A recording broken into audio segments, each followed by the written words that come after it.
आपने देखा होगा कि हाथों में बहुत सारे जाल बन जाते हैं। जाल का अर्थ क्या है? ऐसे ऐसे होके उसमें बहुत सारे ऐसे ऐसे क्रॉस बन जाना, जाल बन जाना। तो ऐसा क्यों होता है और किस पर्वत पर इसका क्या प्रभाव होगा, पूरी जानकारी देंगे। वीडियो पूरी ज़रूर देखिएगा। अगर आप हमारे चैनल पर न्यू हैं तो चैनल को ज़रूर शेयर सब्सक्राइब करें। नमस्कार दोस्तों, आज की जानकारी रहेगी कि रेखाओं का जाल आपके हाथ में क्या कहता है और कौन से पर्वत पर यह जाल शुभ होगा और कौन से पर्वत पर यह जाल अशुभ होगा। पूरी जानकारी के लिए पूरी वीडियो देखें, अपने दोस्तों में शेयर करें और प्यारा सा कमेंट लिखना ना भूलें। हर हर महादेव अवश्य लिखें। आज हम जानेंगे कि जब रेखाओं का जाल बनता है तो उसके पीछे की क्या जो है भूमिका है या क्या जो हमारे ईश्वर हैं वो आपसे संदेश देना चाहते हैं।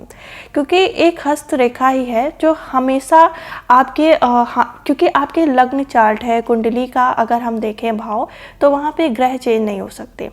चंद्र कुंडली के अकॉर्डिंग आपके ग्रह हर दम चेंज होते रहते हैं, जो कि आपकी चंद्र कुंडली है।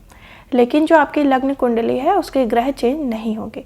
लेकिन हाथ एक ऐसा हमारे पास देवी शक्ति है कि जिसकी रेखाएं हमें इंडिकेट करती रहती हैं कि आने वाला समय आपके लिए कैसा रहने वाला है। अगर आपने अच्छे कर्म किए हैं तो रेखाएं आपकी जो बुरे मतलब बैड इफेक्ट वाली रेखाएं हैं वो धीरे धीरे गायब होती चली जाएंगी। तो यही जाल है। आज हम जानेंगे अपने हाथों के जाल से कि वह आपसे क्या कहना चाह रहे हैं और बहुत रोचक विषय आपके लिए लेके आती हूँ। तो वीडियो को शेयर करना तो बनता ही है और प्यारा सा कमेंट करना भी। तो हम जानेंगे जब भी यह जाल आपके गुरु पर्वत पे बनता है तो उसका इफेक्ट कैसा होता है। तो गुरु पर्वत हमारा पहले हम जान लेते हैं कौन सा है। यह हमारी फर्स्ट फिंगर। तो यहाँ पे जो ये एरिया है, यदि यहाँ पे ऐसे ऐसे छोटे छोटे ऐसे ऐसे और यहाँ पे ऐसे ऐसे क्रॉस बन रहा है, जाल बन रहा है, तो देखा गया है ऐसा जातक प्रायः कामी होता है। इसका विवाह देर में होता है। वैसे तो यह विद्वान होता है तथा अपने विद्या के दम पे बहुत इसके अंदर ईगो आ जाता है, अभिमान आ जाता है और यह बहुत झगड़ालू हो जाता है। क्योंकि जाल का बनना कहीं से भी अच्छा नहीं है। जाल कहीं ना कहीं इंडिकेट भी कर रहा है कि आप किसी जाल में फंस रहे हो। तो इसलिए जब यह यहाँ पे बन रहा है और तो ये बताना चाह रहा है कि ऐसे लोग बहुत भोग विलास के पीछे भागते हैं, अधिक प्रेम करने वाले होते हैं। अगर यह रेखा जाल साफ हो, मतलब कि यहाँ पर थोड़ा डिस्टेंस में बने, जैसे कि ऐसे, ये ऐसे, तो यहाँ पे एक बन गया, फिर यहाँ पे ऐसे बन गया, तो देखा जाता है कि ऐसे लोग पागल हो जाने का भय रहता है। मतलब कि ये लोग बहुत ज़्यादा सोचते हैं। अधिकतर ऐसे जातक प्रेम पास, मतलब कि हम अगर कहें ये लोग प्रेम के पीछे इतने ज़्यादा पागल हो जाते हैं कि कुछ भी कर बैठते हैं। तो इसलिए गुरु पर्वत पर जब भी यह जाल बने तो यह शुभ नहीं माना जाता है और देखा जाता है कि ऐसे लोग बहुत ज़्यादा ईर्ष्यालु प्रवृत्ति के हो जाते हैं। अब हम बात करेंगे कि जब यह जाल हमारे सूर्य पर्वत पर बनता है तो इसका फल हमें कैसा मिलता है। सूर्य पर्वत हमारी लास्ट फिंगर के जस्ट बगल वाली ये जो एरिया है, यहाँ पे सूर्य पर्वत होता है। जब यहाँ पे यही जाल बनता है तो इसके क्या रिजल्ट हमें मिलते हैं। जब यहाँ पे यह रिजल्ट बनता है तो देखा गया है कि ऐसा जातक मंद बुद्धि होता है, बहुत ज़्यादा स्वाभिमान हो जाता है, क्रूर स्वभाव हो जाता है, अपने ही कार्य में लगा रहता है, दूसरों की बात नहीं सुनता है और हमेशा दूसरों को दुत्कारता है और उसको बात को इग्नोर करना इसको बहुत अच्छा लगता है। कोई भी इसको अगर अच्छी राय देता है तो उस राय को नहीं मानता है, उसकी खिल्ली उड़ाता है। तो सूर्य पर्वत पर भी यह जाल बनना अच्छा नहीं होता है। अब हम बात करेंगे कि बुध पर्वत जो हमारी लास्ट फिंगर है, यहाँ पे अगर यह जाल बन रहा है तो कैसा होगा रिजल्ट इसका। तो जब भी बुध पर्वत पर यह जाल बनता है तो ऐसे जातक बहुत ज़्यादा झूठ बोलने वाले होते हैं, चोर होते हैं, बेईमान होते हैं तथा ये लोग गमन करने, जैसे कहा नहीं कि उसने ऑफिस में गमन कर लिया, भाग गया, तो ये लोग गमन करने में बहुत निपुण होते हैं। मुकदमे में ऐसे लोग कारावास तक भोग सकते हैं अगर यह जाल बहुत ज़्यादा है और कोई सपोर्टिव रेखा नहीं बन रही है। तो बुध पर्वत पर भी यह जाल अच्छा नहीं होता। वहीं अगर हम बात करें कि मंगल जो हमारा मंगल पर्वत है, तो मंगल पर्वत हमारा 3 हिस्सों में डिवाइड है। एक यहाँ पे होता है मंगल पर्वत और जस्ट एक यहाँ पे भी होता है हमारा मंगल पर्वत। तो इसलिए जब भी यहाँ इस एरिया में जाल बने या इस एरिया में जाल बने ऐसे ऐसे करके, तो यह अच्छा नहीं होता है।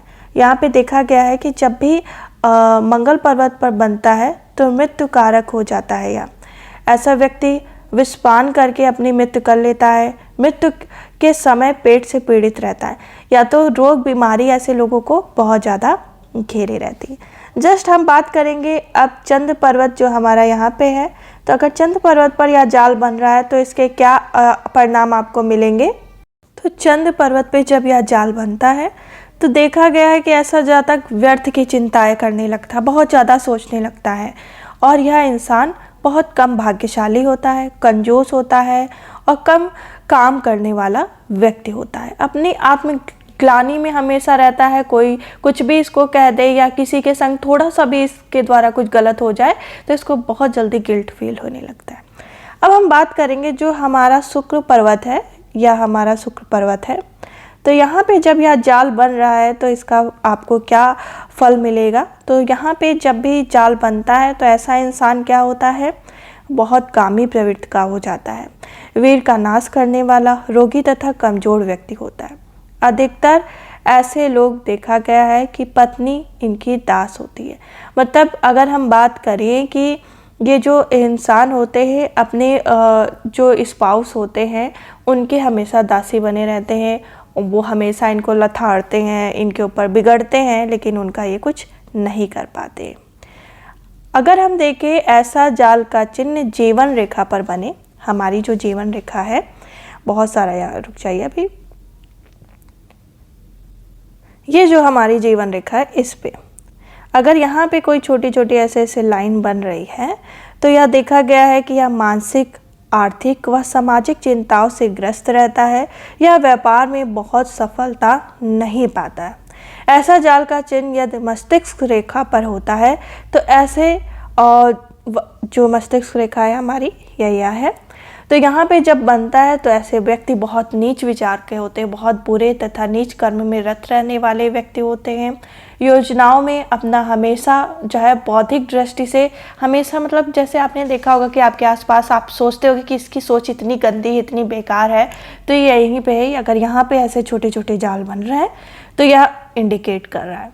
वहीं अगर हम हृदय रेखा की बात करें तो हृदय रेखा पर जब यह जाल बनता है तो देखा गया है कि ऐसा जातक हृदय रोगी होता है तथा वज्रघात होने पर मृत्यु हृदय के कारण से ही हो सकती है।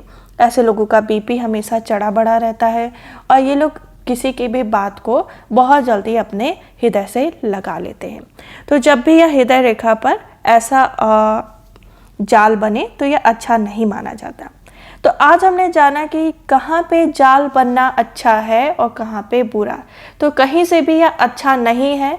आपके किसी भी पर्वत पर अगर जाल बन रहा है, उस पर्वत से रिलेटेड अगर आप रेमेडीज करने लगते हैं तो इस जाल का जो दुष्प्रभाव है, अशुभ प्रभाव है, वह तुरंत खत्म हो जाएगा।